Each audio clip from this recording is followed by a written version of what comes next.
ધોળકામાં મોબાઈલની દુકાનમાં મધરાતે આગ લાગતા માલસામાન બળીને ખાખ. અમદાવાદ ધોળકા ભરચક ગણાતા અલકા કોમ્પ્લેક્સ ખાતે આવેલ એક કોમ્પ્લેક્સમાં ગત રાત્રિએ આગ લાગવાની ઘટના બની હતી. સદનસીબે આ દુર્ઘટનામાં કોઈ જાનહાનિ થઈ નથી, પરંતુ દુકાનમાં રહેલો તમામ માલસામાન બળીને ખાખ થઈ ગયો છે.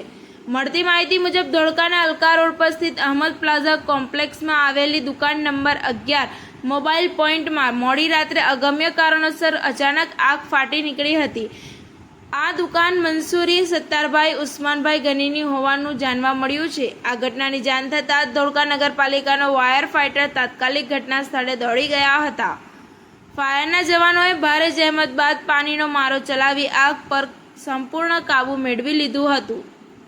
જો કે આગ એટલી ભીષણ હતી કે દુકાનની અંદર રહેલો તમામ માલ સામાન સંપૂર્ણપણે બળીને રાખ થઈ ગયો હતો. આગ લાગવાનું ચોક્કસ કારણ હજુ સુધી જાણી શકાયું નથી, પરંતુ પ્રાથમિક દ્રષ્ટિએ સર્કિટના કારણે આગ લાગી હોવાનું અનુમાન લગાવવામાં આવી રહ્યું છે.